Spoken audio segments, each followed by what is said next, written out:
En ce dimanche où nous fêtons le baptême du Christ, je suis à la fois heureux de pouvoir souhaiter une bonne fête à tous les René et René, et je m'étonne tout autant que ces prénoms n'aient pas été ajoutés aux nôtres. Dans la foi, ne naissons-nous pas deux fois? La première naissance est celle de la vie.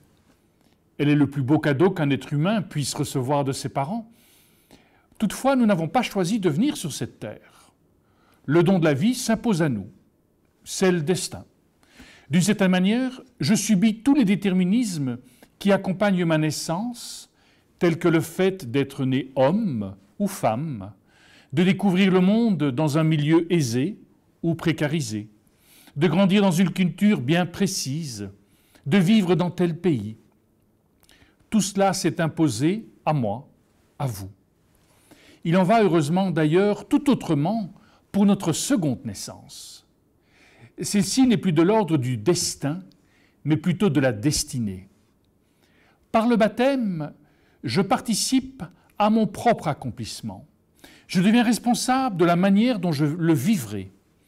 En d'autres termes, si le destin se subit, la destinée, elle s'accomplit. Cette fois, j'ai la possibilité d'exercer ma liberté pour faire les choix qui me conduiront vers ma réalisation, vers mon humanisation, vers ma divinisation. Nous naissons donc une nouvelle fois dans l'événement de notre baptême, tout comme le Christ d'ailleurs. Et c'est la raison pour laquelle nous nous rappelons de son baptême aujourd'hui, peu de temps après avoir célébré sa naissance. Le Christ devait également renaître pour déployer toutes ses potentialités tant humaines que divines.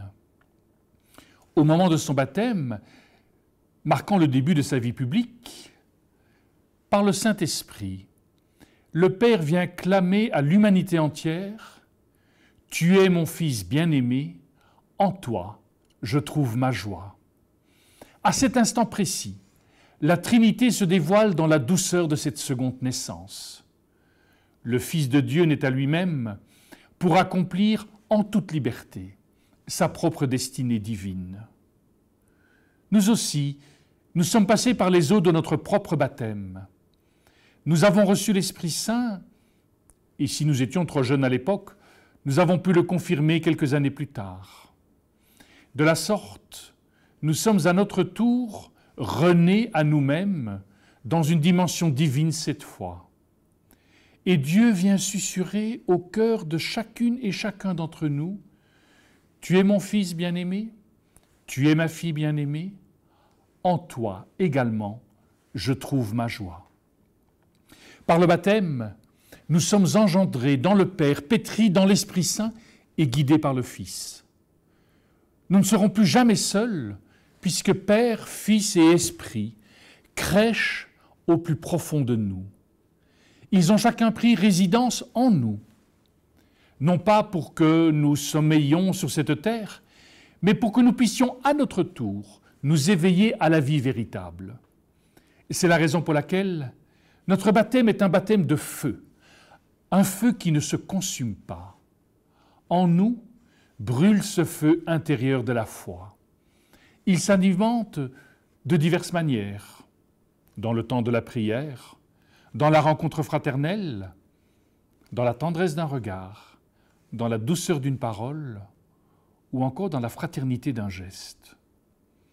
Le feu de la foi n'est pas fait de braise, il est ce buisson ardent qui prend sa source en Dieu et qui est notre combustible. En effet, le baptême n'est pas d'abord un état statique, il nous met en mouvement, il nous fait partir sur le chemin de notre propre exode, et nous ne savons pas vers où nous allons. Heureusement, nous savons que nous sommes poussés par l'Esprit Saint, accompagnés par le Père et portés par le Fils. C'est ensemble que nous pouvons alors marcher tout en confiance sur le chemin de la vie. Il y a eu, ou il y aura encore parfois des obstacles, des embûches, mais le feu de notre baptême doit alors nous embraser pour nous permettre de les traverser avec espérance, et ce, quelle que soit l'issue. Aujourd'hui, Dieu vient nous offrir une dragée du ciel pour nous rappeler l'événement de notre propre baptême.